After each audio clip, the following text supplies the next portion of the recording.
Good evening, Prescott Valley. Welcome to the August 8th, 2017 monthly Parks and Rec Commission meeting.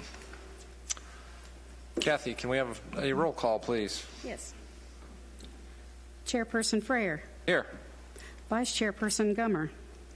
Present. Commissioner Brinkman. Here. Commissioner Fallman. Here. Commissioner Polican. Here. Okay.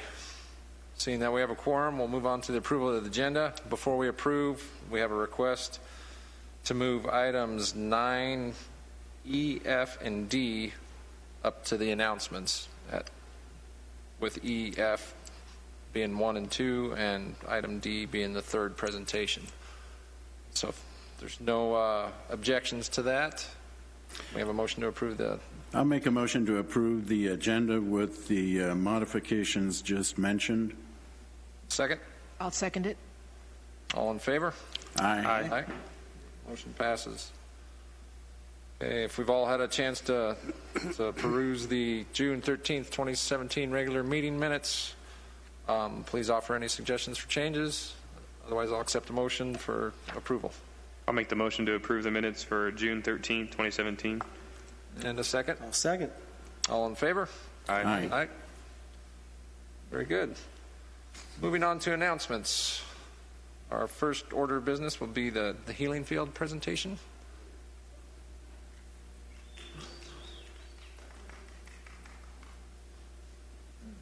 Welcome, and just please state your name and all that good stuff. Hi, I'm Darlene Packard, and I am the chair for the Healing Field, and I'd like to thank Brian Whitty and the Park and Rec people who are absolutely fabulous, and without them, it wouldn't happen. They put our infrastructure in every year, and they do a marvelous job.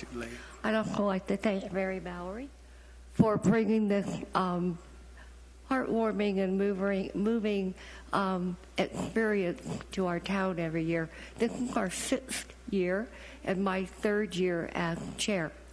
And I'd like to tell you about our event for Patriot Week. It kicks off on September 8th. We will do the setup on September 8th at 8 a.m. and Brian and his crew are ready to go.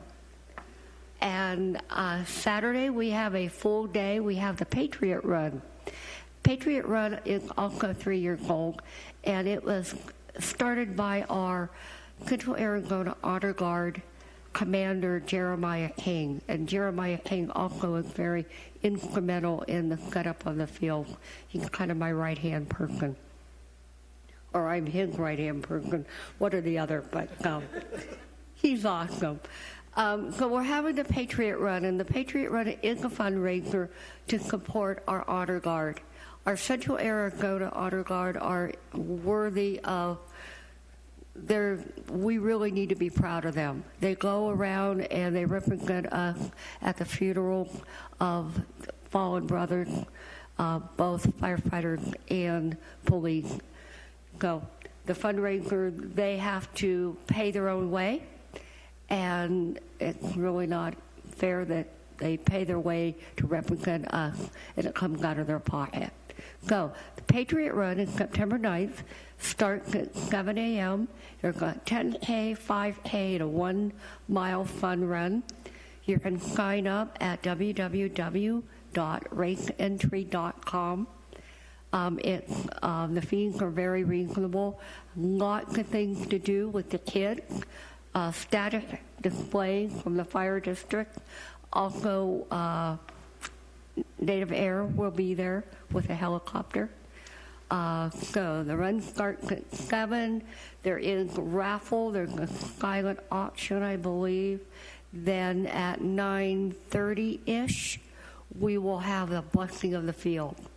And have any of you attended the blessing of the field? It is very ceremonial. We have the bagpiper. We are going to have we have bugler, very ceremonial and traditional. And we believe that from the moment that the field is blessed, then it becomes hallowed ground for a week. So moving on, Saturday night at 6 p.m., we have a free concert. Thank you, Town of Prescott Valley. And we have a local recording artist, Sean Michael Perry, will be singing patriotic songs. So we're excited about that. Monday, September 11th, is our patriotic remembrance. That starts at 6 p.m. That, too, is very ceremonial, very traditional. My favorite part is when the firefighters, in their turnout, get up on the roof, unfurl the flag, and the bagpipers are playing. And if you want to cry, you go right ahead. The flags are up for 24 hours, 7 days a week. They will come down September 15th at 4 p.m. If anybody would like to volunteer, they can email healingfieldpv@gmail.com, or they can go to PV Patriot Week Facebook page and sign up directly if they would like to volunteer for the information desk. If you're interested in the Patriot Run, Patriot Runs 2017, they do have a Facebook page, or you can go to www.raceentry.com. And I hope to see you all out there. Well, thank you so much for putting this all together for the community. It's a beautiful event every year, and it is. It's a very moving event as well. So, and it's something that Prescott Valley can really be proud of. Absolutely. Oh, thank you for all your hard work, and if anybody else has anything they'd like to share. Thanks, Darlene, for keying us up with the JK. It's very important to recognize the fact that the Honor Guard performs these ceremonies on their own time and their own dime. Yeah. They're 100% donation driven. They never perform anything off of the taxpayers' dollars. They're all basically given off their own time, having time away from their family, time away from their normal lives. They go out and perform these ceremonies to basically honor the fallen brothers and sisters. And I'd like to add that without the help of Central Arizona Fire and Medical personnel who take time from their schedule, they provide most of the manpower for installing the flags, and our PVPD there also show up. One last thing I'd like to mention about our field: we have 470 pairs of boots on the field, 343 pairs firefighter boots, 55 pairs of military boots, and 70 pairs of police boots, and sadly 8 teddy bears. And they are representative of our first responders that lost their lives that day, and the 8 teddy bears of the 8 children that passed away. So that's where our heart is, and I know that's where Mary Mallory's heart is. So, thank you. Thank you very much. Before we move on, I must say one thing, that I have thought about the Patriot Run. That's about all the farther I've gotten. I've thought about it. Well, now you have a goal to reach in retirement. Yeah. 10 yards. So, moving on to the second announcement, the Friends of Prescott Valley Parks and Recreation. Yes, sir. Before we introduce Ms. Mallory, I do want to remind our community members and those that are in attendance this evening, volunteers are sought on an annual basis for the installation of the healing fields. They're more than welcome, again, to send the email to Darlene at the address that she had given earlier. Folks can also feel free to give our Parks and Recreation Department a phone call at 759-3090. So we can get them coordinated. Looking forward, they can see that on Facebook as well as the Healing Field address for volunteer opportunities, both in setup, takedown, and throughout the duration of the event as well. So without further ado, Ms. Mary Mallory from the Friends of Prescott Valley Parks and Recreation. Hi, I'm Mary Mallory. And, of course, I live here in this wonderful town of Prescott Valley. And so a few years ago, some of you I had worked with a little bit, and we had developed a nonprofit called the Friends of Prescott Valley Parks and Rec. And what that was is basically when going through the recession, through the town, and hard times, our parks were really suffering. And, you know, I really believe that in a community, there's a lot of things, when you have a family, you can't always afford to do a lot. But you know what? You can enjoy beautiful parks, and you can have your kids' birthdays there or any gathering when you bring families together. And so this nonprofit was to try to work with the businesses here in town to help bring funds in that would do the extra things that the town really was lacking on funds just because of a very bad 8 years. And we've spent a lot of time this past few years working really hard as the town, getting caught up, and the parks are looking absolutely fabulous. One park that really stuck on my heart was the American Legion Park. And you know how I feel about the veterans and how I feel about all that stuff. I just love it. I love our country. I just love America. And so the American Legion Park has come so far in all that we've done. We've partnered with Kohl's. We've brought in trees. Brian, of course, I can't do anything without him. He is just a necessity in my life, and he probably always says, oh no, she has another idea, because when I have an idea, I always have to bring him in on it, you know. So, but I have a little clip of pictures, and like I said earlier, we had a little bit of music, but I can't get that to work, so I'm not that techie, but you know, the work has been done, and the park looks beautiful. If you haven't seen the park, American Legion Park, you need to go by and take a look at that park, because it is beautiful, absolutely beautiful. And we're not done yet, because there's a ramada that needs to be put in on that park. And I'm telling you, it's going to come. I'm already working on it. Uh-huh.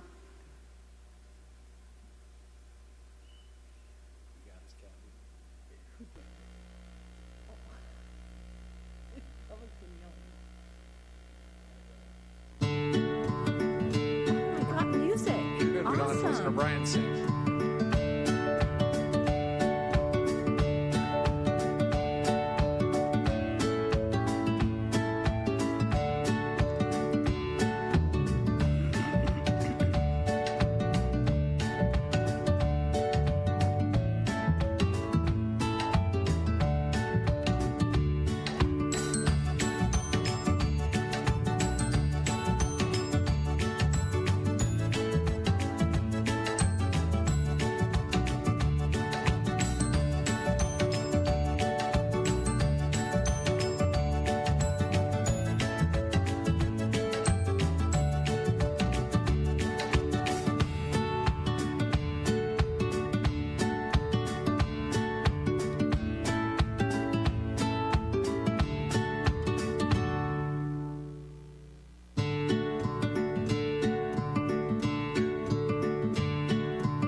got some other pictures, but I couldn't get them on the little video. But, you know, we had a great time that day.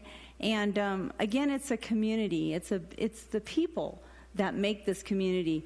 The same with the Healing Field, the Parks and Rec. You know, the community comes out, and I love working with them. It's great to see when we're done what we've accomplished together. And I love Prescott Valley because it is community. And you guys do a great job. You're a great board, and you make leaps and bounds, and I really appreciate it. So thank you. Thank you for all your hard work and putting that together and getting the community involved and activated. In addition to that, Commissioners, I would like to call your attention to some of the efforts that have come forward, compliments to the Friends. Some of it you're going to hear a little bit later tonight, but specifically as it relates to American Legion Park.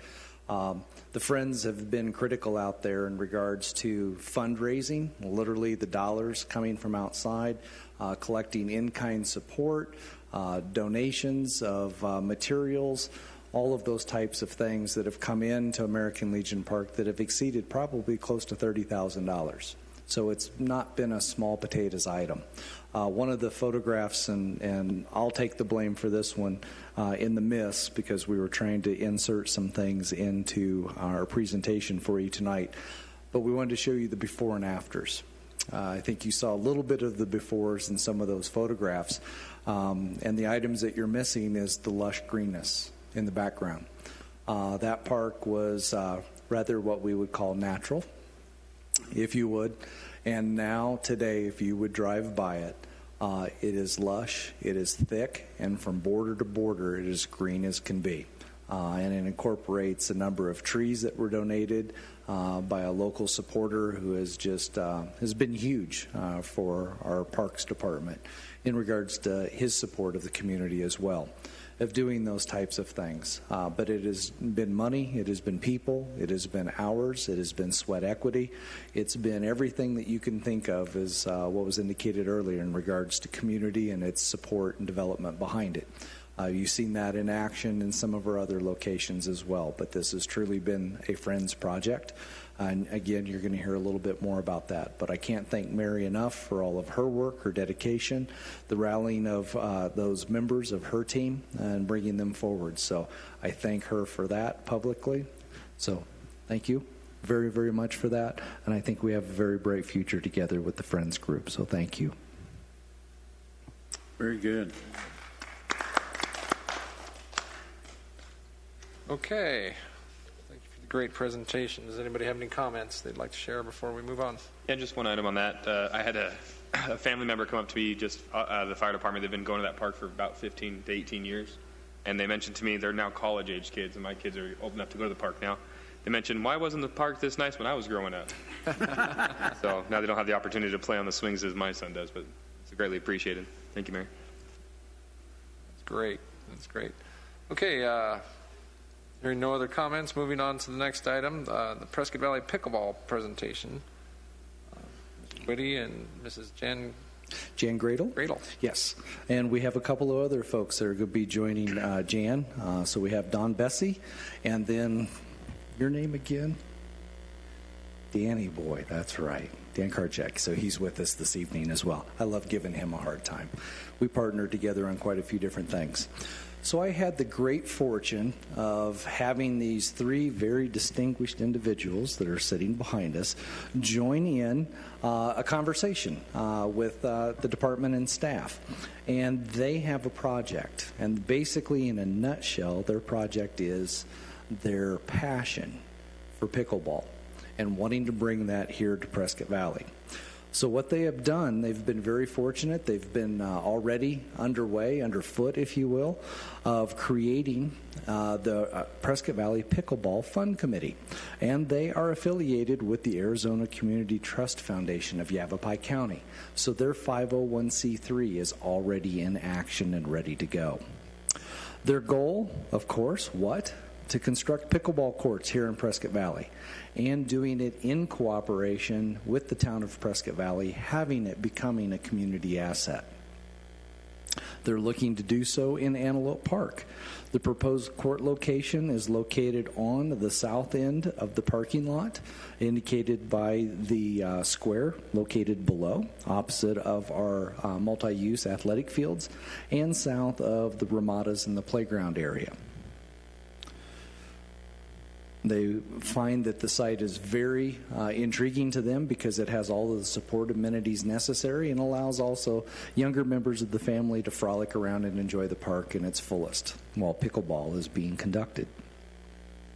It is a very accessible site for the association, not only from its local community members, but as things grow and flourish within the pickleball realm, you see that it has great accessibility for visitors to our community, where they can access the park from Highway 89 via the intersection with Robert Road, and it's just literally down the street. It is also accessible for those students that are adjacent over next to us at Coyote Springs Elementary School. So there's a great opportunity for learning programs established via the town and also the Pickleball Association. Our project and its objective is to request private-public partnership with the town of Prescott Valley to build 6 public pickleball courts at Antelope Park. It's a collaborative fund in which as mentioned before, the Pickleball Association has a collaborative fund with the Community Foundation of Yavapai County. As a fund holder, it entitles the use of the foundation and their EIN number, and any donation made to the Pickleball Fund is considered a tax-deductible donation, with the issuer receiving those benefits via an acknowledgement letter. Their source of funding is exactly as explained before. They are going to be the working bees behind this, finding the dollars to make this happen. Their goal is to raise somewhere in the realm of $140,000 that will be dedicated to this sole purpose, with then at the end, after construction, the courts are conveyed to the town. However, their work is not done. They would like to continue their efforts for sustainment of their facilities in future years. Their ask and request is that the town of Prescott Valley consider this opportunity and this public-private opportunity and dedicating the land specifically for these purposes within Antelope Park. With that, also the town would be in a position to be able to supervise the construction process there as well, since it would be a long-term facility benefiting the community. The pickleball courts themselves will be constructed using the United States Pickleball Association guidelines, ensuring that they meet standard specifications so they can be used for leagues as well as tournaments and safety and educational programs. One of those courts will be dedicated for adaptive purposes, wheelchair play. And the great part about Antelope Park, it will permit lighted facilities so that nighttime play is also supported. All members of the community would be encouraged to participate via programming developed through the town of Prescott Valley, incorporating leadership and education coming from the Pickleball Association. And the great thing about pickleball is that it provides social play, tournament opportunities, whether that be local or regionally, and that also walk-on play will be available for folks, much just like all of our other facilities here within the town. So you may ask, who is the Pickleball Fund Committee? Well, with that being said, you have 3 members of that group here today. In total, there are 8 ambassadors that promote the sport within our area. They support good health, fair play. They are looking to endorse Prescott Valley community projects, and I think there is a partnership in the future with the Friends of Prescott Valley Parks and Recreation. Currently, they are serving over 1,000 players in the Quad City area, and that number is continuing to grow. And they have a number of different sponsored tournaments. One of our speakers that is here with us tonight will give you a little background and information about how they're already partnering with the town of Prescott Valley in regards to pickleball and supporting of the community. So what opportunities are available to us? Well, of course, there are pickleball courts within the area, but they are privately held or with the homeowners associations in the different developments. These would be the first public assets that would be made available in our community. They have a multi-generational target market, not only within Prescott Valley, but the surrounding area. And the demographics show average ages that we have of 36 in Prescott Valley, 56 in Prescott.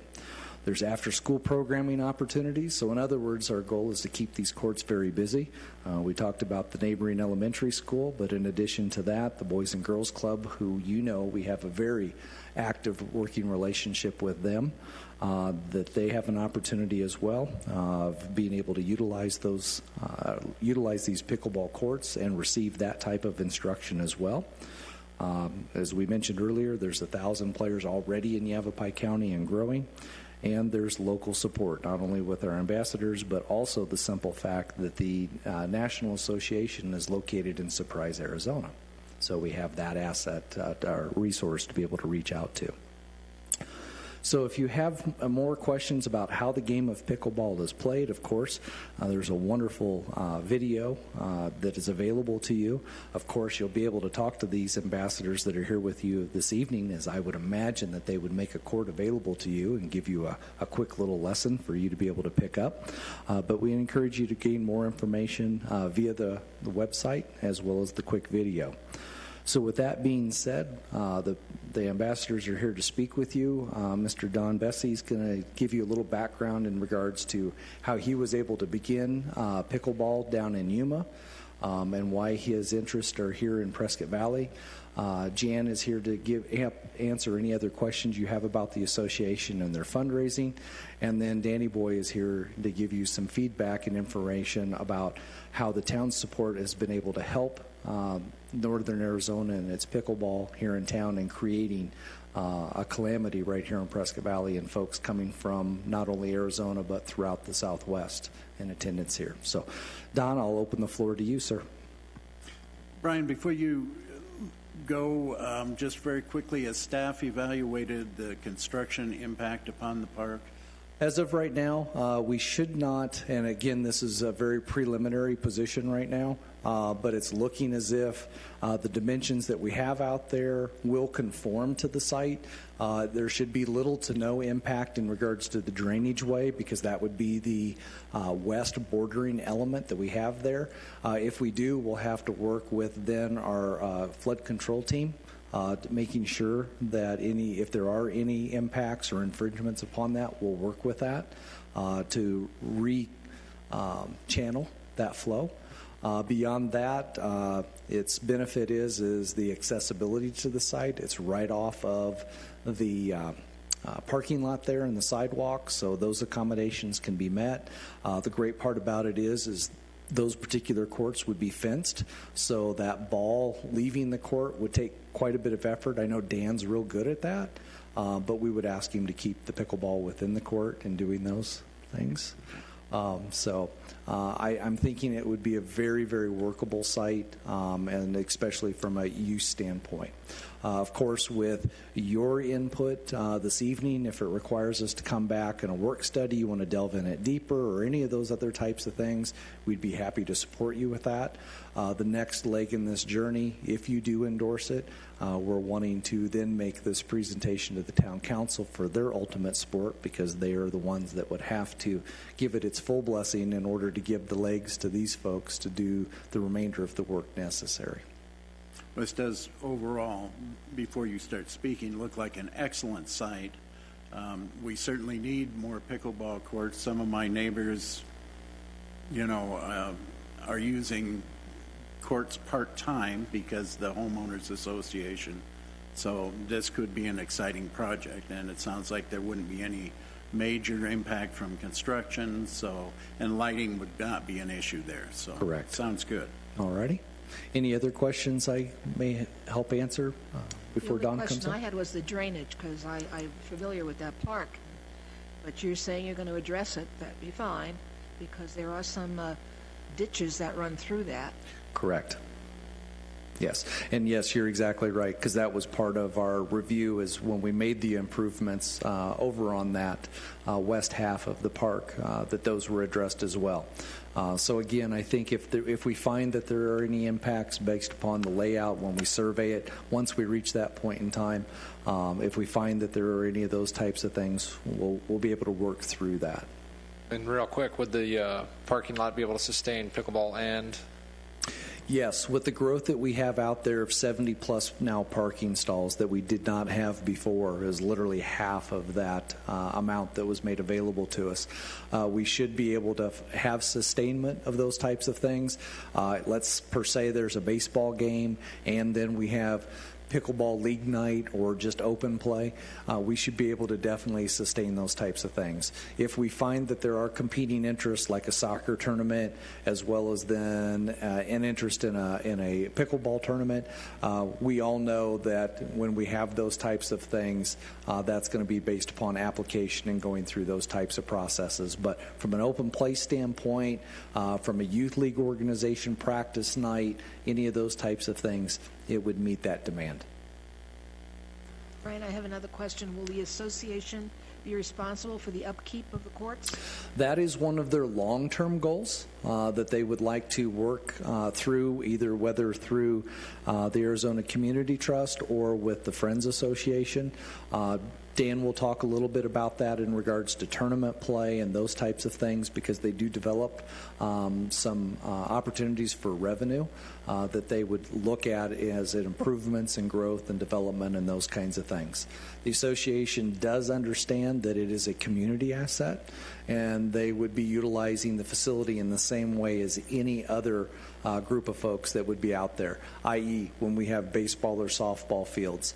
You know, Little League understands their role and their position, and that there are others that are going to be in use. There's tournament level play, so if, let's say, a pickleball tournament's going on, it's going to have direct impact in regards to the other uses of the park. We may have to limit it during those small periods of time. So it would be a very common, shared, standard protocols in regards to facility allocations, facility scheduling, all of those types of things, which would fall within the Park and Recreation Department as their responsibility. Okay. With that, Don has some good words for you. All very good questions. My name is Don Bess, and I'm an ambassador for Dewey. We all get assigned different areas to be ambassadors for him because I live at Orchard Ranch, and my post office box is Dewey, the mail address. I'm the Dewey ambassador. And it's a pleasure because everywhere I go and talk about pickleball,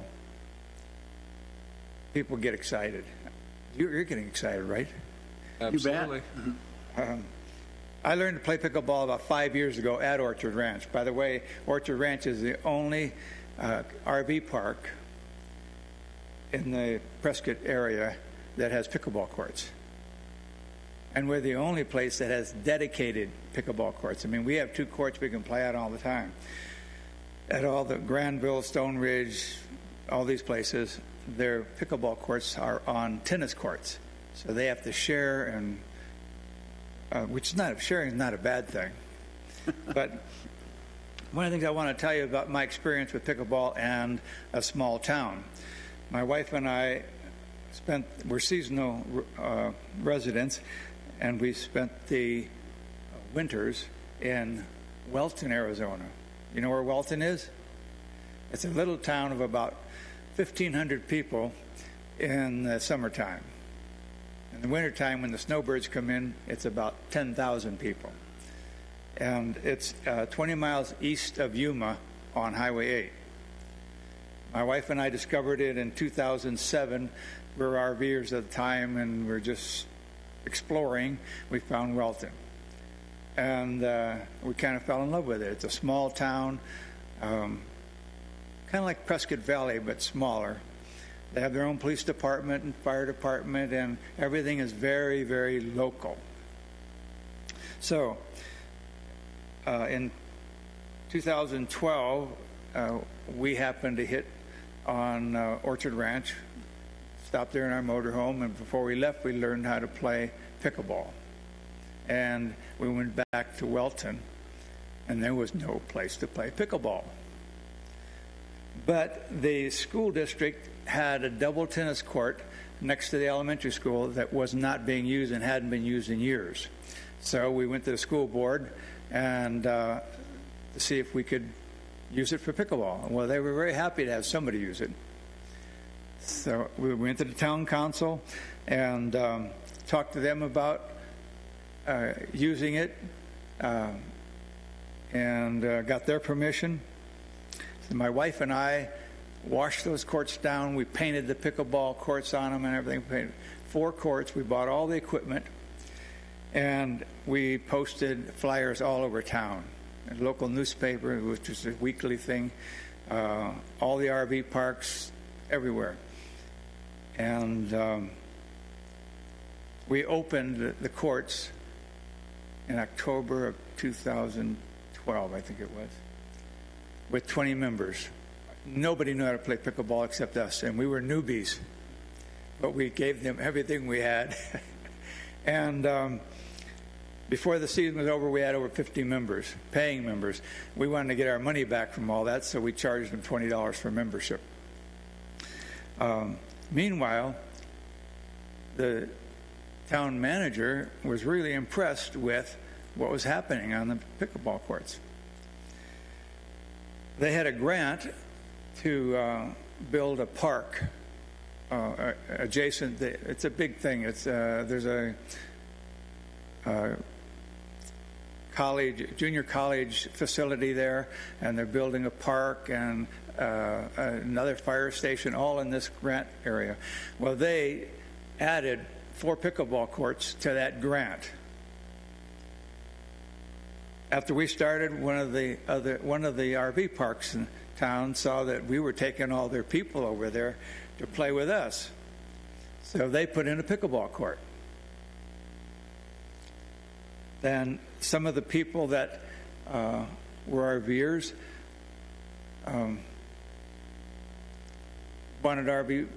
wanted courts at a new park they were just building, so they put in 4 pickleball courts.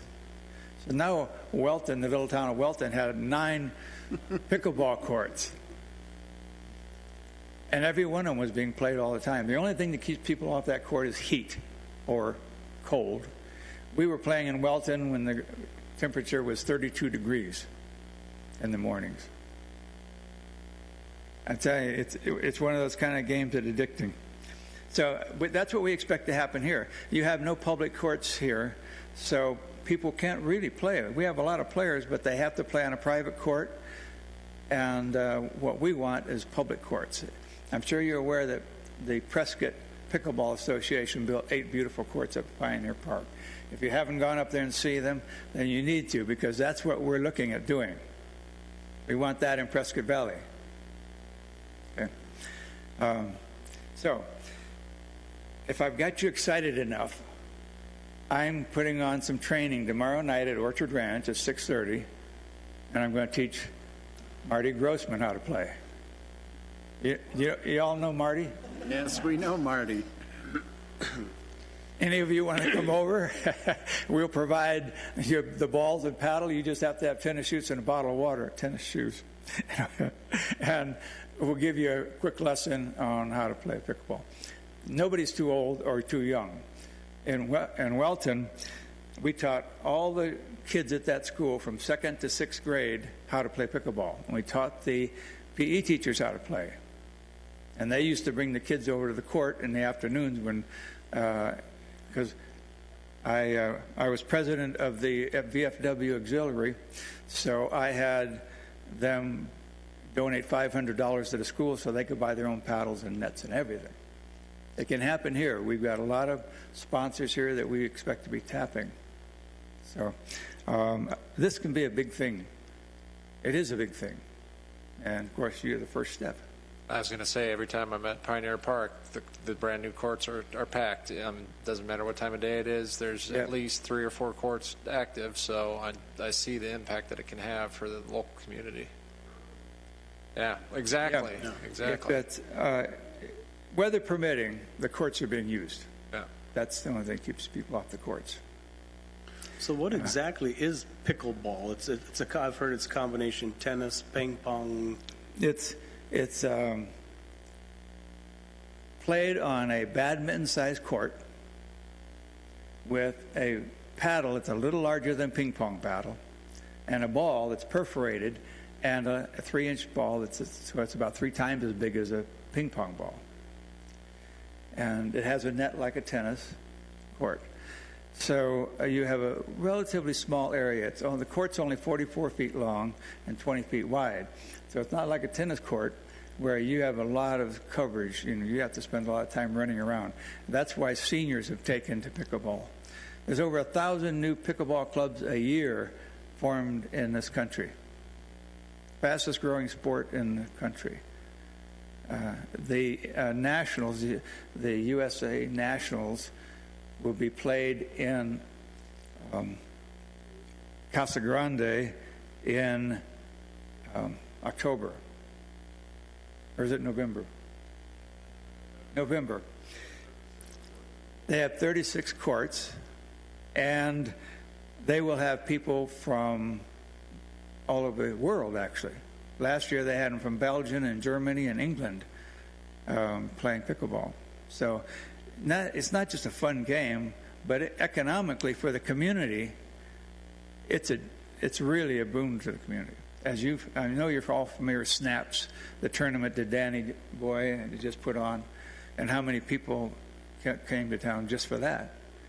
So with our own public courts, we could have tournaments here, just like they do at Pioneer Park. They've got 3 of them lined up right now. So with that, tomorrow night, 6:30 at Orchard Ranch. Anybody wants to come over, and if you don't want to learn how to play, you can watch. All right? Thank you. Thank you.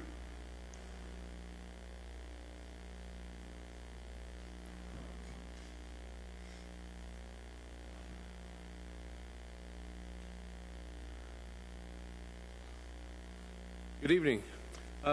Some of you already know me, I think. My name's Danny Boy. I've known on the courts through the Southwest that way. Somehow it stuck. And I don't know if pickleball is a passion or an addiction. So I don't know why we do this, but these people here, all the other ambassadors, we don't get paid for any of this, and we're putting in gargantuan amount of hours to train people and go play and do all this, even when you don't feel like it. Like Sunday night, would you come play? All right, I just got up from a senior nap and then went and played 12 games. We're having fun with this, and I don't understand it, but it's just a blast. And if you do get a chance, try it. In Prescott Valley, the Parks and Rec Department has been really open to the statistics and demographics of everything that's happening. And I created SNAPS 2 years ago, which is the Senior Northern Arizona Pickleball Slam. And that was for something to happen here in the Valley and Prescott, because they had nothing going on themselves. And Brian Whitty was very, very instrumental in helping me with the event center. And we did a test to see if it was possible, even possible. And it was, and we did. The first year we pushed through 230 matches in 3 days of men, women, and mixed from people from 4 states. And we did a demographic chart on that also, of the people that came into town to spend the money for fuel, food, and hotels. So that's important for us for this town. The second year we pushed 270 matches through SNAPS about a month and a half ago. So we're looking forward to whatever we can do next. I am a competitive person. I've won 9 gold medals now in pickleball, and I am competitive to the point where I live here in Prescott Valley. I want Prescott Valley to be the mainstay, but Pioneer Park has theirs up and running, and unfortunately I was instrumental in part of that in the beginning. Oh, don't be ashamed of that. That's great. Yeah, so us on here. Yeah, I want it to happen here. But we have a bright future with this. The demographic still is 303 courts per month are being built in America right now. Next year, I hope we're on that list. Okay. Quick question then: the 6 courts is just the start, then, correct? I mean, well, in my mind, there's a mobile home park in Casa Grande has 36 courts. growth and everything in the sport the way you're projecting, 6 is not going to sustain the area for long if it takes off the way it has everywhere else. do what we can with what we have. Okay? So down the road, we'll see what we can do. But right now, and I've been tournament director for over 10 tournaments now, and well-seasoned, and I know how to make money. I know how to make money for the town, and that's what I've done for 40 years in business. So I'm having fun at it, and I welcome your support with this endeavor. Okay. Well, we applaud, or at least I applaud your passion and your guys' vision for bringing this to us and bringing it to And there. it is something that we've needed in Prescott Valley for a while. Pickleball has become very popular. We know that there hasn't been money from the town side, so seeing private money coming in to build this, I think, is really welcome. Well, demographically, you have us seniors. We admit it, we're seniors. But you have people being trained, like Don Bess mentioned, 2nd through 6th grade. You have them all over in the elementary schools being trained now. It's being taught at ASU. So it's in the colleges now. It's in Canada. It's in Spain. It's in England. It's blossoming. Antelope Park seems like an excellent location. That end looks like it won't have a lot of impact on other sports fields. Lighting down there, no problem. I think that's a good location. Now, did you help pick that, or did your association evaluate the parks and propose that? We were looking at Mountain Valley Park, and all the activities going on there, it just wasn't going to work. We all could see that. And Brian Whitty come up with Antelope Park. Was it just you? Oh, communal effort. Okay. Good choice. Yeah. So we'll work with you any way we can and make it happen. Another quick question on that had mentioned $140,000 for, is that complete build out with lights and everything? Lights, fences, yes. All the site work? LED lights. Yep. Okay. Yeah. Thank you.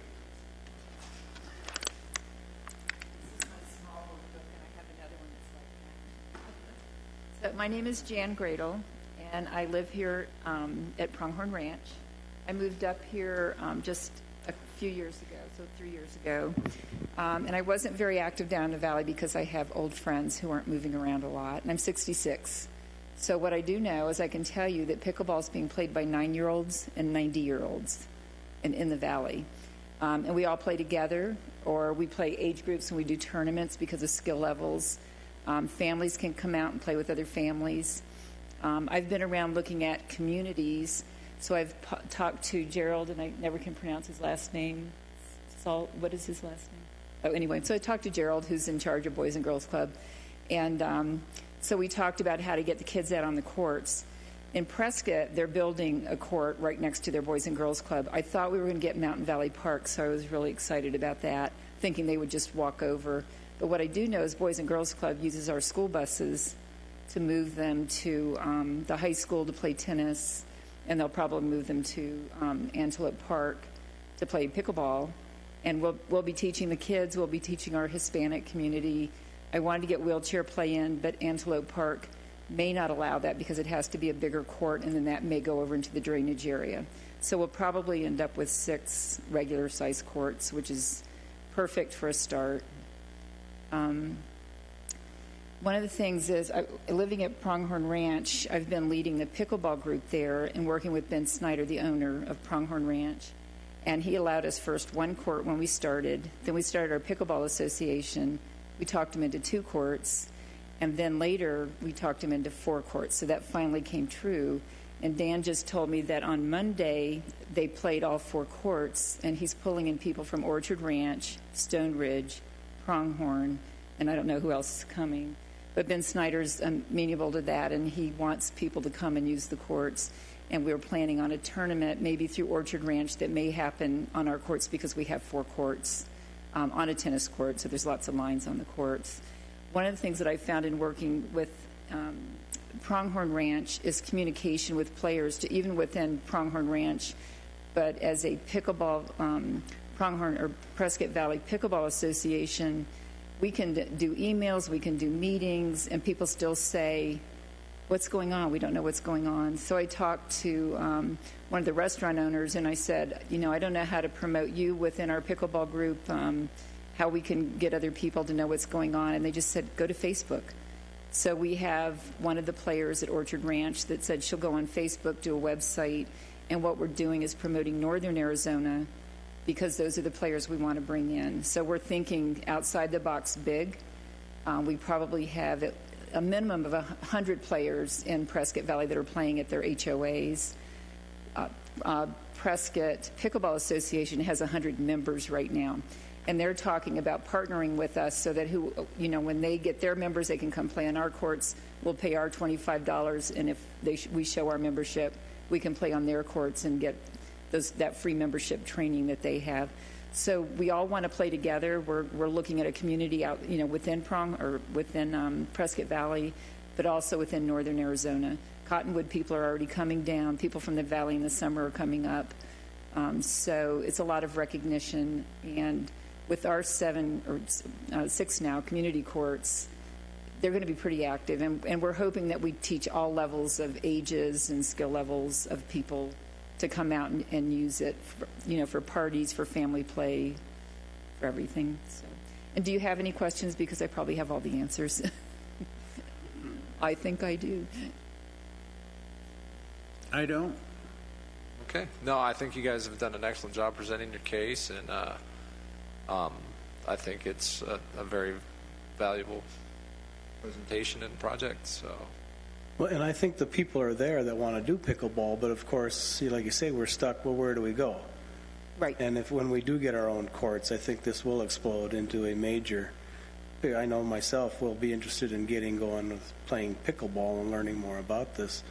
But like I say, for now, it's an HOA or running to Prescott for pickleball. And people in this town are probably screaming for it and just wondering why we haven't had it yet. And one of the problems that I see even at Pronghorn is the barriers to play. So Pronghorn is a family community, but they're catering to the senior population. We have 5 play times. They're during the day, 2 evenings. So most of the people, the kids that could play, the families, younger families, young adults, it's not really open. You can't go out with just one person on the court. You have to plan it, go out with 4. And it's happening all over. So once we open our courts and teach people how to play, then they'll come. So we have a plan. And I live in Pronghorn as well, and I never see anybody on the tennis courts, but the other night walking, there's, I think, 3 pickleball matches going on, so maybe it's time to convert the courts permanently. They allowed me to do a court study, so it was a 4-month period to look at pickleball, which is always scheduled, so I always knew that. And then the tennis play was normally a half-hour play. We have 3-hour morning time, 3-hour evening time. That's prime time. 60% of the prime time courts were not used by the tennis people, and we don't use it because we didn't have it. We could only play the times that they told us to play. And then we could reserve a court, but then we don't have people to come out. So, yeah, so those are barriers that, the courts are there, and they're probably doing that everywhere. So it was an issue, but you'll resolve it when you give us our courts. Yeah, Thank you very much. my neighbors play pickleball, and there's always competition for the courts. So. Right. Well, I think some of these guys down here may be seniors. I don't know, but. Yeah. Not you, Brett. Not you. Very good. And that's open to the public. Pronghorn, you can go out to Pronghorn. It's open to the public. We'll certify you. I need to start learning now, yes. So the advantage of these courts being made available, number one, it's not coming through town funding source. This would be a private fundraise with donation towards the development of these courts. So there would be a shared partnership through its construction. These would be a communal asset. So they would be in ownership by the town, scheduled and operated on that basis. It'd be very similar to us conducting classes, swim lessons, all of those types of things. So we'd be looking at different generational schedules, development. Once they're on board in regards to going beyond the novice levels, then we would be able to strategize and develop things based upon their level of play. Doing all of those types of things, yes, we would be interested in very much from hearing from the association in regards to tournaments that they would like to host, much like what we do with all of our other athletic organizations that we have in town. And doing those things, perhaps being able to bring instructors on board to be able to teach those types of things, again, very much like we do with our aerobics classes and all of those things. We would be responsible for handling the registration, promotion, all of those types of things. So it would definitely be a programmatic type of use of facility that would be out there, as well as what I mentioned earlier in regards to the walk-on play opportunities for folks to be able to do that, much like they do with our ball fields and other facilities that we have here with the town. So that would be the concept and idea, what we are looking for, whether you view that it is an item. If you need further discussion on that, we can do such during a work study. Or if you're ready to issue any type of recommendation or directive to staff, whether going to council with recommendation or denial thereof of those types of facilities.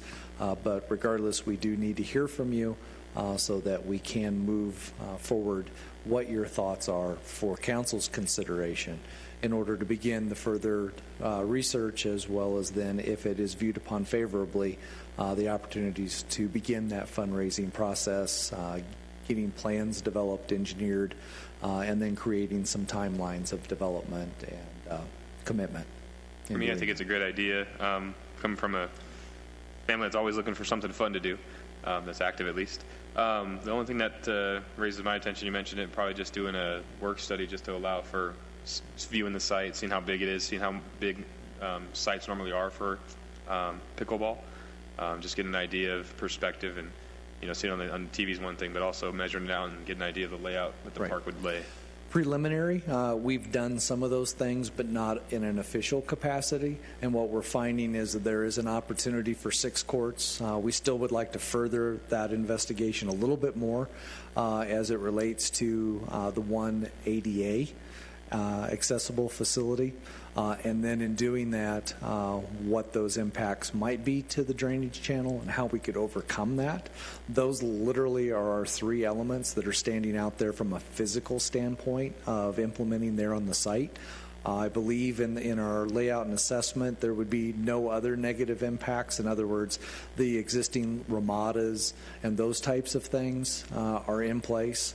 One element that we'll need to continue to look at are the utility elements of things. So there would be a little furtherment there. I have no fears because there is connectivity. It's just the how and then what it takes for those things, which is always dollars. And in this case, not our problem. I'm sorry to be so blunt about that. So, but they're ready. They're ready to go for those kinds of things.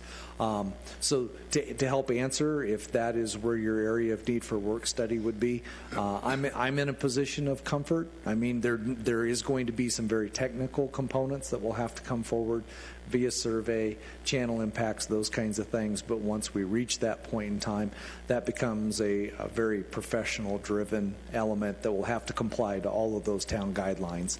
And so when we get into that type of aspect, whether it's lights or chain fence or all of those different types of things, it's going to go through its standard process of review, much like what we do with all of our construction projects, whether they be ramadas or like Bob Edwards Park. We would put it through the full onslaught of review and process for those types of things.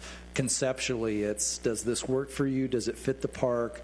Does it fit the facility and programmatic needs of our community? I think that's ultimately the question that's laying out there. And does it have negative impact? Back to Commissioner Brinkman's question. Does it negatively impact other uses and functions there? We're not seeing that right now. I think this is a absolutely excellent project. I would like to see it proceed. If there are some problems, we certainly would like to see you bring it back and do it. But if you've done the preliminary work already, I'm not sure what you would bring. Do you have any thoughts on? No, just simple layout. I mean, I obviously love the idea and the passion that they show is awesome. The ability for them to produce and create additional, assets to the community. I think it's awesome. Right. Just a simple site, and that's about it. I can drive by there tomorrow. It doesn't really make much of a difference, but just, Yes. conceptually. Yeah, because really the drainage down on the end is probably the big issue, and until we, I can picture it, but it'd be really neat to have like a stake or two. But I think overall, you've already done that, so. Yeah, on a very preliminary level. And that's why when we go through this process, it's going to go through those plan reviews.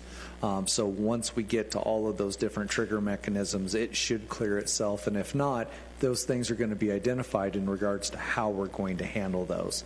As opposed to, I don't think it's going to have any ramification that's going to cancel the program if you view that it fits. From a programmatic standpoint, I'm very excited about it. We've some of the statistical driven information in regards to, local regional players, those kinds of things. I was just doing some quick math in regards to softball leagues. We've probably got 650 players in our adult softball league. Okay. We've been doing that very successfully for many a moon going on in here. There's already 100, and they don't even have a place to go. And we haven't even tapped the market. So I think there's a lot of opportunity to really bring that number out there that is going to show return on investment. So to move forward, then we'll accept the motion. Well, I mean, myself, I think it's been delayed long enough. I think for us to set up a work study, to go out and look at the site, if you're comfortable with it, you're going to come back to us anyway if there is any problems or things you see. I think we need to just get this ball rolling and step forward and just say, I'd like to make a recommendation to move forward with the pickleball courts, and then if anything does come in, I know you'll come back to us. And then if we have to set up a work study, fine. Yes, sir. But right now, I think we should just get this ball rolling, get going on things, and let council start seeing. Pickleball rolling? Is that where you're going with this? Yeah, just give me a paddle. I would agree with that, but. Okay. Do we need a formal motion? Yes, please. Okay. I'll accept a formal motion to endorse the public pickleball courts in Prescott Valley as presented by the fine group here, the Prescott Valley Pickleball Association. I'll make that motion. And a second. I'll second. All in favor of endorsing it? Aye. Motion passes. Okay. Very good. Thank you. Thank you, folks, for your time. We're excited. It's been long overdue.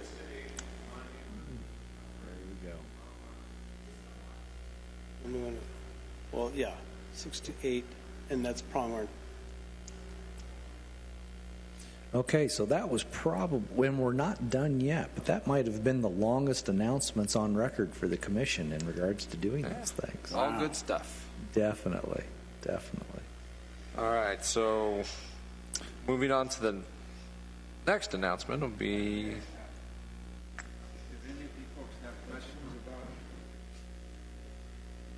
Thanks, Don. You bet. That's Thank you, what Don. ambassadors are supposed to do. Is, Very good. Thank you for coming. Thank you. Thank you.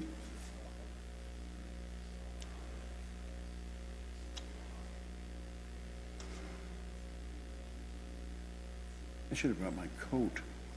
Oh, it's beautiful. Nice, down a nice couple air. degrees. No wonder this library is sucking our money out. At least we're not getting a leak right now. I saw a towel there by the wall when I came in. Okay. 3 minutes. So now we'll be moving on to the rest of the announcements, starting with Legends Karaoke Night.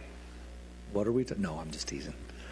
Legends Karaoke Night is coming to the town at Theater on the Green, located right here at the Civic Circle or Civic Center campus, 7501 East Civic Circle. Become a legend in Prescott Valley and show us your karaoke skills. This is entirely free to the public. It's sponsored by your Arts and Culture Commission, and this free outdoor concert provides you with 7,000 plus song titles that will be made available to you. We have prizes for the best karaoke singer that night, and it is scheduled for those of us that are 18 years of age and over. And we have local food vendors on site because why? You're going to work up an appetite as you're singing all night long. This Friday, August 11th? 11th, okay. From 6 to 9 p.m. again at Theater on the Green here at the Civic Circle campus. Very good. That's open to, like you said, everybody over 18 to sing? 18 and over to sing away. Okay. And All Night Long was a Lionel Richie song. Yes, it was. Thank you very much for So I that. can throw that in there. All real right. quick, yeah. Don't forget your Caribbean girl, too. So. That's right. All right. Next announcement, Yavapai College Rough Riders free soccer clinic. Yes, this is a soccer player and coach clinic in Mountain Valley Park, Saturday, August 12th from 9 a.m. until 10:30. This is open to boys and girls ages 6 to 15. Come on out and meet your 2017 Yavapai College Rough Rider men's soccer team and their coaches as they head off for their 8th national championship coming to Prescott Valley in the fall of 2017. So look forward to that. Registration will be handled on site. Again, this is entirely free, and participants are asked to please bring their own soccer ball with them as they enjoy the tutelage of our Rough Rider men's soccer program. Outstanding. I know that's a big draw every year, and the kids enjoy it as much as the volunteers, I'm sure. Yes. The Frontier Brass Band concert. Yes, again, another free concert brought to you by the Arts and Culture Commission to Theater on the Green here at the Civic Center campus. This is your U.S. Army Military Intelligence Corps Brass Band. These guys and gals are totally awesome. This has been a concert in the making for 3 years worth of application, and we have been successful. So I want to see everyone out there Saturday, August 19th from 7 to 8 p.m. Again at Theater on the Green. Bring the whole family. Food vendor on site with all the American favorites, burgers, dogs, and more. So come out and join us. Totally free concert. Again, the awesome and soulful tunes of the Frontier Brass U.S. Army Military Intelligence Corps Band. Very good. Fun evening. Last announcement, staff introduction. Yes, and with that, I apologize. Ms. Hetzel is not going to be able to be with us tonight. Why, you ask? Because I'm hardcore and I have her working. She is conducting our corn toss leagues going on over at the event center right now, so she's elbow deep in husks, I guess, in doing those things. That was pretty corny. Yeah, I agree. But she is over there. There are 32 teams. We are completely at capacity in league this year, so we're going corn crazy over at the event center right now. So I apologize for not striking that from your agenda earlier this evening. No worries. Happy to have her on board. At least we know where she's at. Yep. Work. All right. Item 6, department update from the director. It's 2 months worth, and I know you had great pleasures in reading that. So with all of that being said, I will spare you from my review of all of those, but I am happy to answer any questions that you might have. They've been quite a busy 2-month period of time. I hope you enjoyed your little bit of respite. I know there was none for me, but we were hard at work, and I think providing some quality fun and entertainment out there. But if you do have some questions about my report or the department's report as a whole, be happy to help you out with those things. I don't believe I read it, but did the Parks and Rec get their new mower? They did, and that's part of our capital report here. All that matters. Yes. Very good. Any other questions? Okay, moving on to chairperson's report. I think the majority of mine will be covered in new business under the Footbridge donation report. So other than that, it's a pleasure to be back.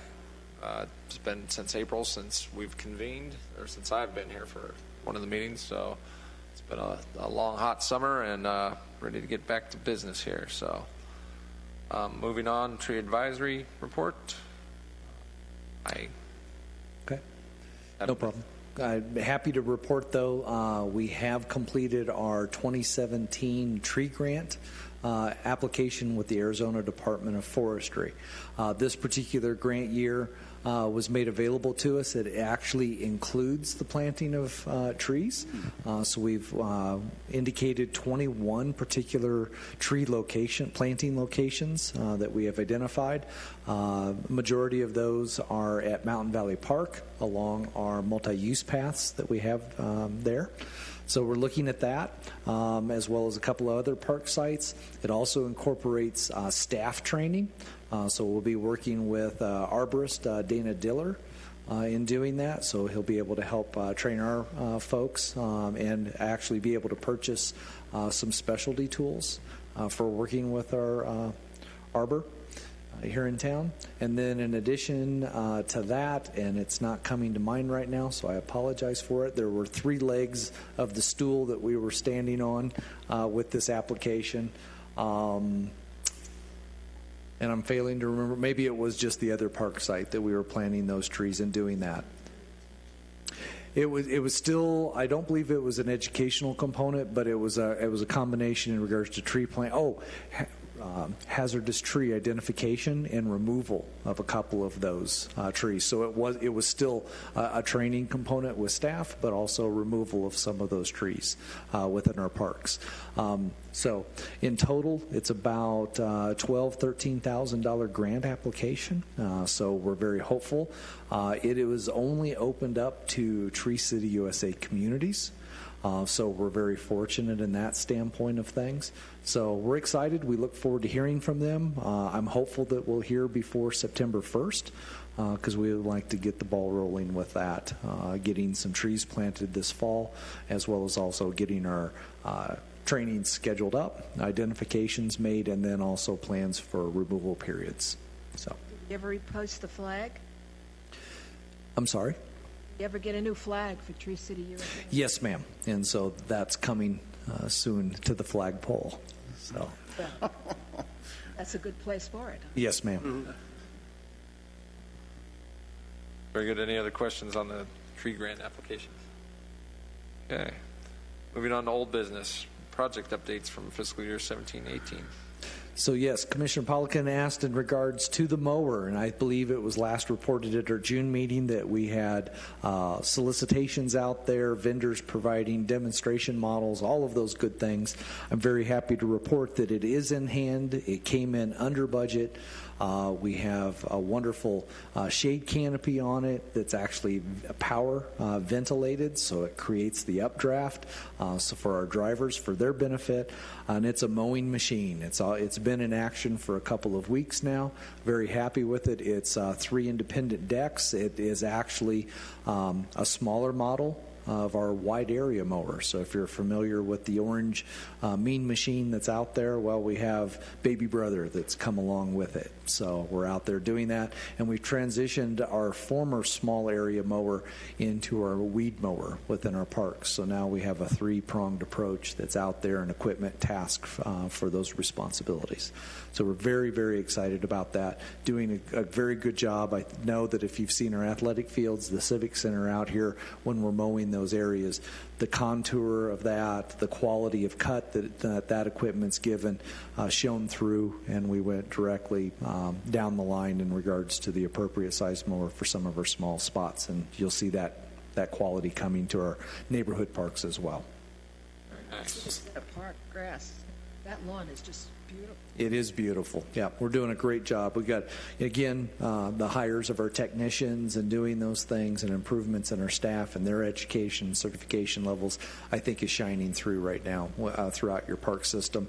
And those improvements, as we talked about earlier tonight at American Legion Park, was solely based upon that was one of their very first big projects coming on board as technicians here with the town. So it is shown.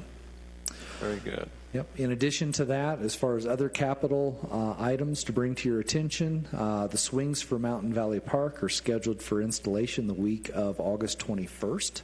So you'll see our ADA swings as well as our traditional swings, and a very interesting youth swing. It's actually a combination swing in which the youth and the parent or the caregiver are both together in the swing unit itself and swing together. So it's a wonderful interaction piece that's out there and hot and new on the market. So we capitalized on that.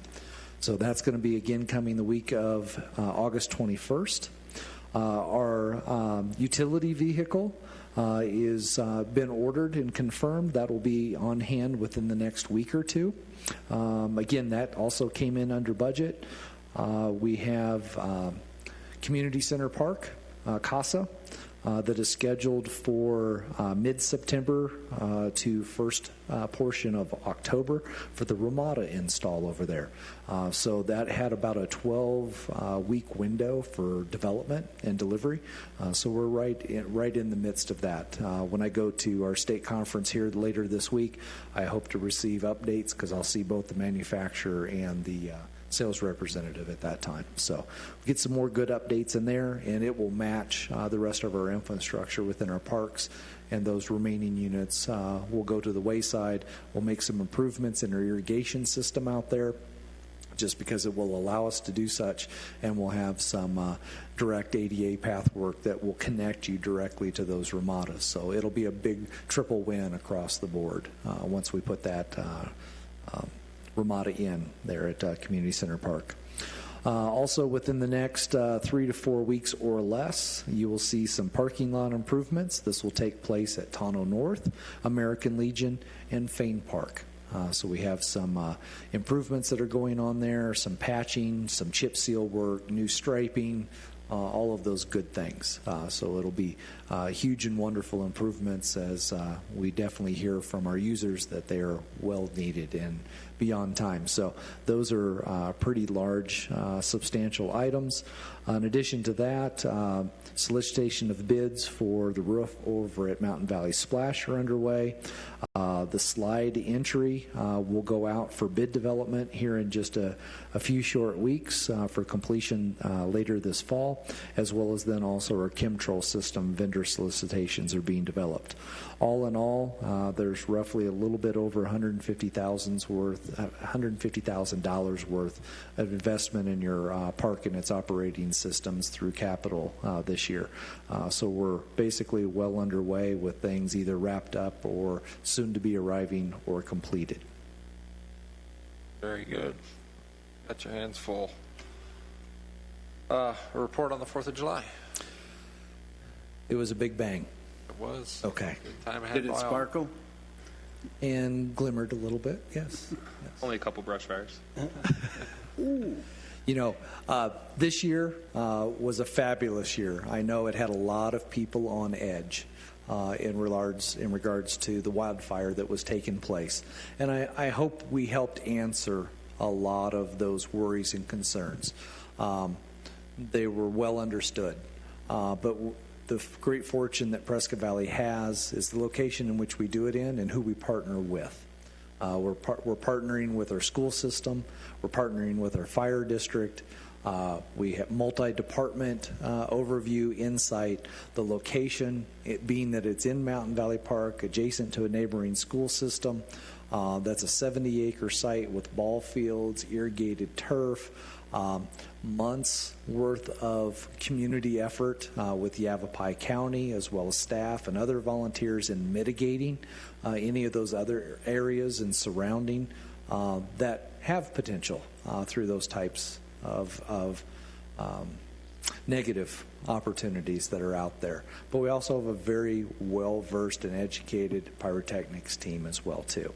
So all of those things coupled together creates a very unique environment. Unlike, in other communities, Chino, they made a very wise decision. Monsoons did not come about, unfortunately for them, to help mitigate some of their impact areas. But they were a very natural area. So being that we're urban and even developing more so that urban environment here, we could move forward with it.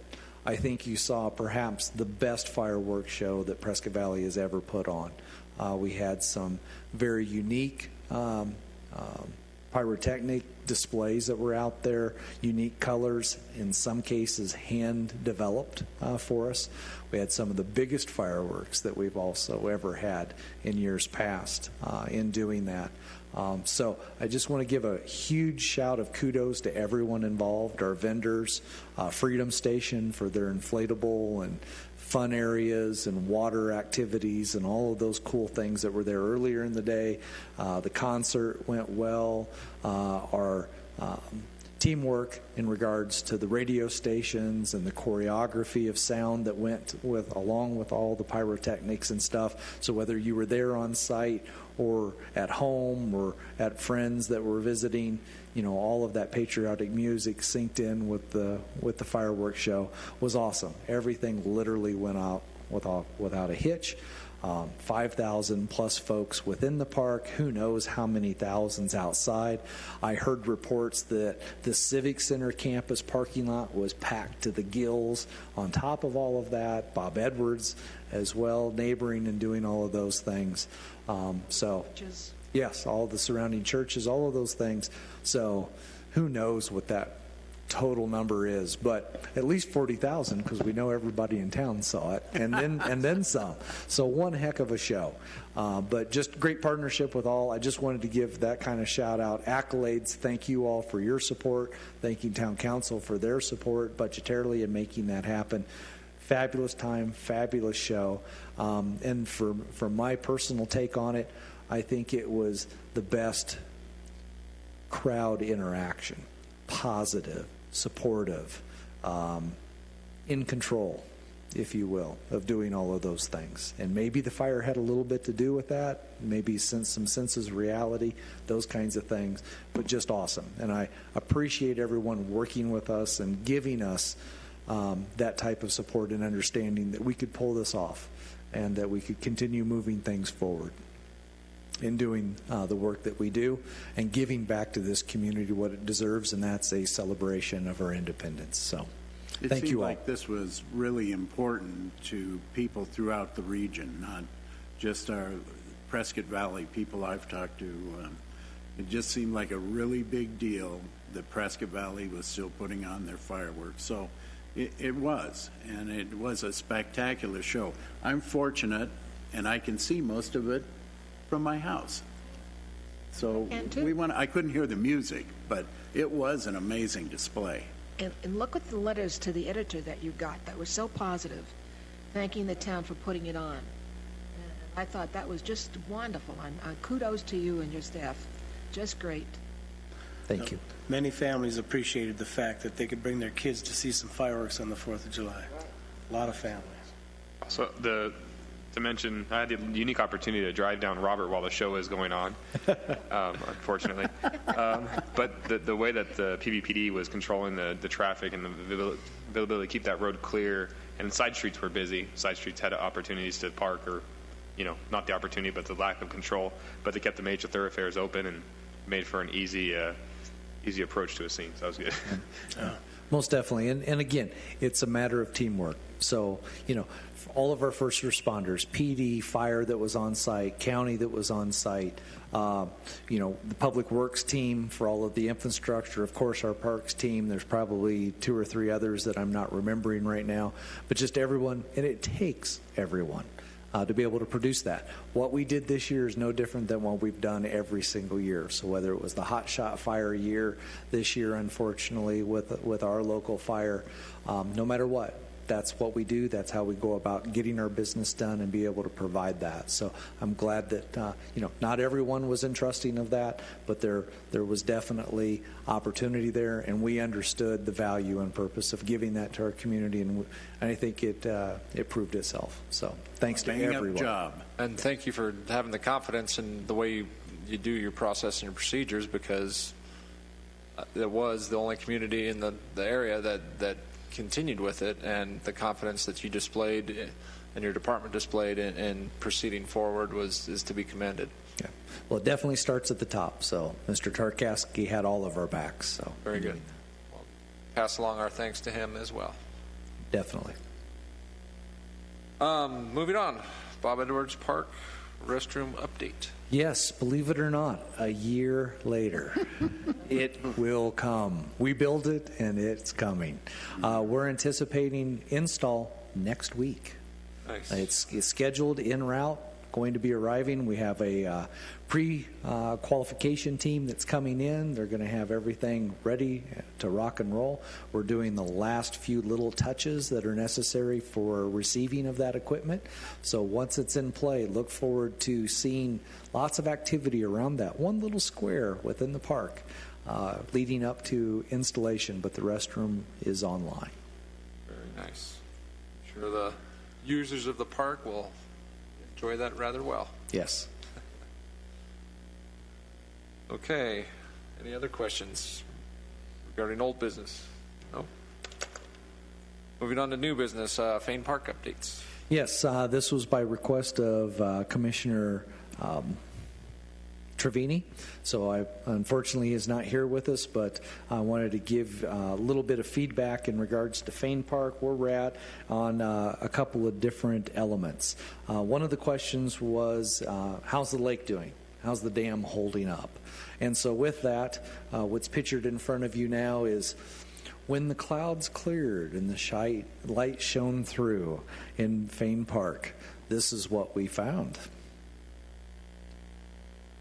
As we're all quite aware of, we had quite a monsoon activity that came down through Fane Park. It predominantly focused on the Rose Creek branch.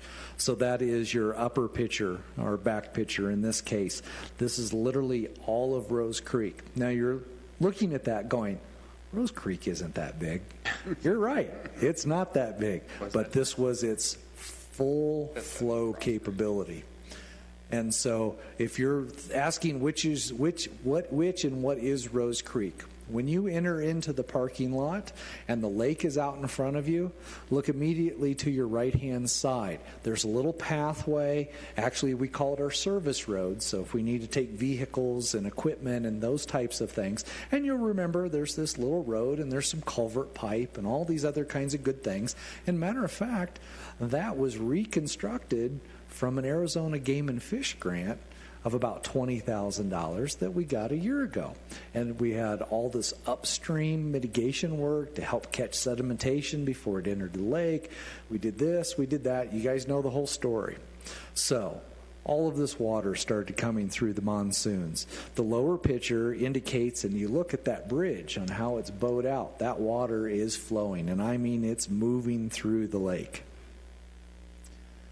This is what we caught in the lake. This is one of 3 locations. When we were done, we had over 20 cubic yards of material removed just from this one location. At our other location at the dam, another 20 cubic yards of material that was removed from the lake. And we had all kinds of awesome things. We had red tires, we had boxes, water bottles, some beer cans, some of this, some of that, a black Croc. Anybody missing a size 11 black Croc shoe? We've got it. It's here for you. All of these wonderful things came downstream. This is what was caught at the walking bridge, and that's where that big bow you were seeing, because it was all of that force coming behind it and all of that quick catch. Okay? But here's the sad part. That $20,000 of investment and labor and time and everything else, it wiped every single bit of that out. If you look at the lower picture in the upper right-hand portion of that photograph, those are great big concrete barriers. We had dozens of these to help catch and funnel. It just tumbled them like dominoes down the way. All of those culvert pipes are entirely filled with sediment. All of the roadway over them, totally gone, washed away. All of our jersey barriers, those great big concrete jersey barriers that they use for construction purposes, tumbled over and over and over. Some are buried. We'll go through a discovery process of redigging those things out, finding all of these things. But unfortunately, that's what we're finding right now and going through. So that's the downside. Now, what I am very happy to report, and Commissioner Freyer will give you a lot more details to this, on the Lynx Creek side of the lake, which is, if you're facing the lake, it's about 50% of it's about a 45-degree angle to your right. That's the Lynx Creek arm versus the full 90-degree angle is your Rose Creek inlet side. But compliments of the Arizona Community Trust via an application from the Friends of Prescott Valley's Parks and Rec and the sweat equity labor from the Over the Hill gang, we now have this beautiful footbridge at Leagues Creek for folks to enjoy. Commissioner Freyer is going to give you a lot more details on how that's important. So, I worked with Brian and the Friends of the Prescott Valley Parks and Recreation to get the grant application submitted to the Arizona Community Trust to create a year-round access to the South Shore and the other trails that are on the south side of the lake at Fain Park. I think they're underutilized and, quite frankly, not known about as a community asset for the park area. You know, in relation to the grant that Brian spoke of earlier with the Game and Fish, the Over the Hill gang in the past had done some work to mitigate some social trails and stuff that wasn't authorized in creating erosion problems on the south side. So that work was completed with reroutes of the Canyon Trail, and you know we completed that in 2016, end of 2016, the complete reroutes. But it's very underutilized. Nobody really knew that it was there. We've closed off sections of the existing trail. But what brought me to bring this to the attention of Brian and the Friends of the Prescott Valley Parks and Rec was the fact that after a storm, I went to go see how things were, and other than balancing on a log that had washed down the creek, there was no way to get across the Lynx Creek branch. Now, at the time, the Rose Creek branch still had the culverts there, so I'm happy to report that the bridge that they built survived the massive flood from 2 days after they finished construction. And it looks great. It's still sturdy. There was no erosion around it or anything, and it is built to standards that the Over the Hill gang has been using all over Prescott. It's a breakaway bridge, so if the waters do come up, it's chained to a tree or a rock, I can't remember which, and it's designed to lift off its footing and just float with the flow, and then when everything subsides, it can be put back in place. So it's kind of a sustainable design without having to recreate the wheel every time it floods. But like I said, happy to report that it survived, and I don't even think took any damage.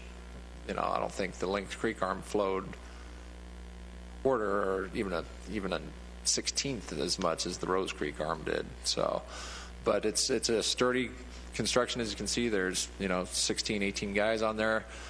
Can't thank the Over the Hill gang enough for the sweat equity they put in and making this possible throughout our community, and the improvements that we've seen in Fain Park alone in the last year and a half have really been significant, and it's all due to their hard work.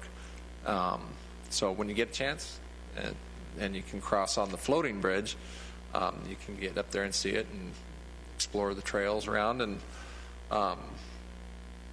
that leads into the brochure that's just been created and handed out.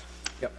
So with that, again, what you're seeing is the connectivity, and literally this footbridge, if you look to the right-hand side of your map and directly above the trail name, you'll see that little connective leg between the pink or red and the blue. And that is exactly the location of this footbridge. It crosses that Lynx Creek area. It gives you direct, immediate access, as Commissioner Freyer was indicating. If you didn't have that log before, in many cases where we were out scouting out some of these trails for their rerouting and doing different work, we had many of a soaked boot, and in some cases soaked keister, predominantly me, in regards to slip and fall. So this was a tremendous asset. Also, with the work that they did, That blue section of trail there on the south side of the lake is the Shoreline Access Trail. They made a tremendous amount of improvements again while they were out there constructing the footbridge as well.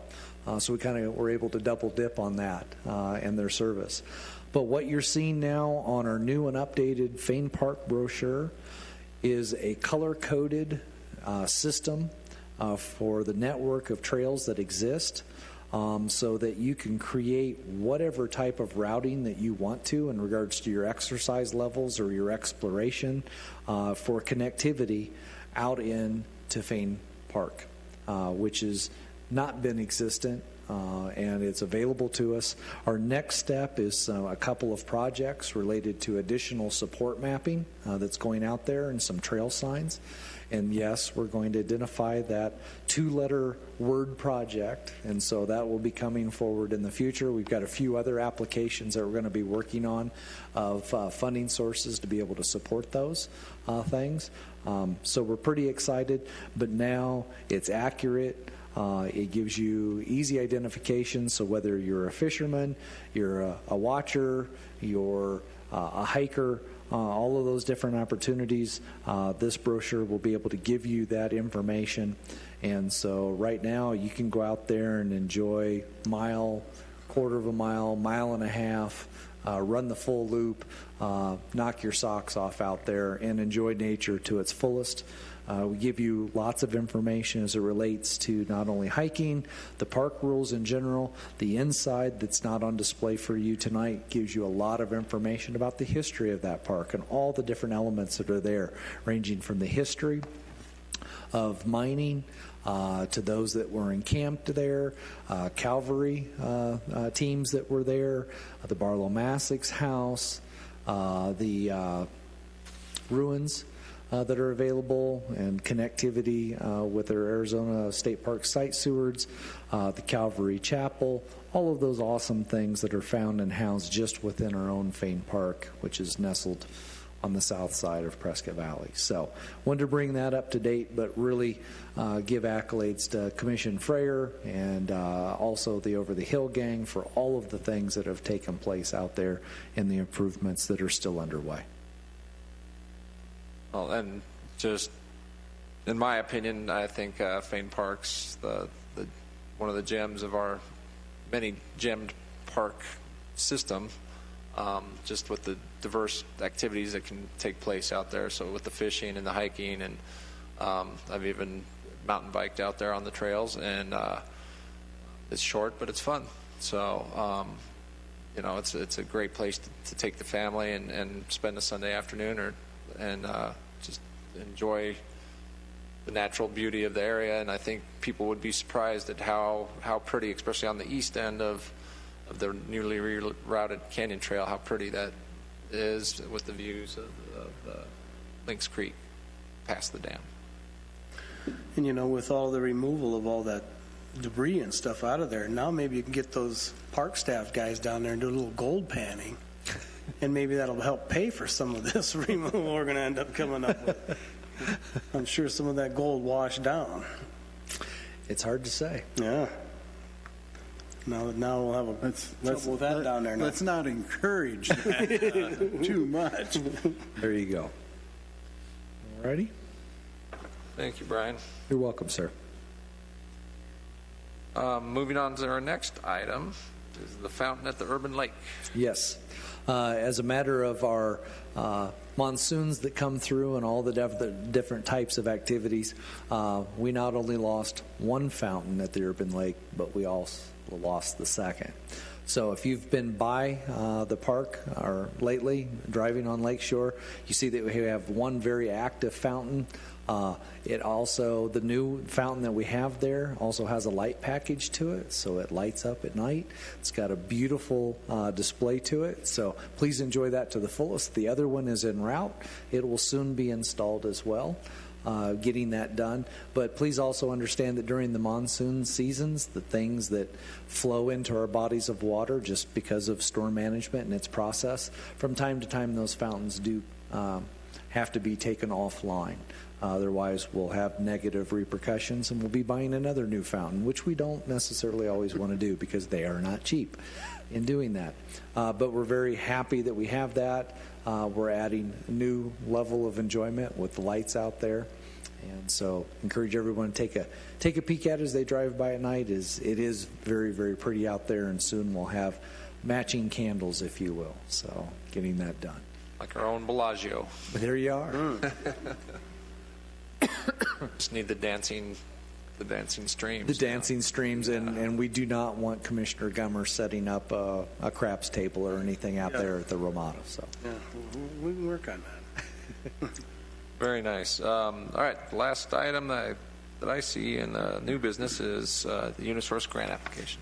yes, we have an opportunity that just came through the mayor's office little less than a week ago, and this is a Unisource grant that is specific to Yavapai County, and one of those elements pertains to community enrichment, infrastructure, and environment. And what staff's thought, we wanted to provide this recommendation for commission. If approved tonight, what we would do is write this grant and application in concert of support of our Arizona forestry application for the tree grant program. So our time window, the grant application has to be submitted by the end of August, and if so, we would write it for additional trees to come into our parks, either from those lost or those that will be future identified as hazard for replacement as well. So if that fits the bill for you all as it relates to environmental development, that would be the route that we would run. Sounds good. The motion? If you're good with that, we'll just go ahead and continue moving forward and complete that application. Yeah. I'd say so. I make a motion that we complete the application for Unisource grant and that it be applicable to giving us more trees in our parks. Second. I'll second that. All in favor? Aye. Aye. Thank you very, very much. Good. With that, staff has no other items, but we're happy to answer any questions that you might have for us this evening. Seeing none, I will accept the motion to adjourn. I'll make the motion to adjourn. Second. All right. All in favor? Aye. Aye. We are adjourned. Thank you, President.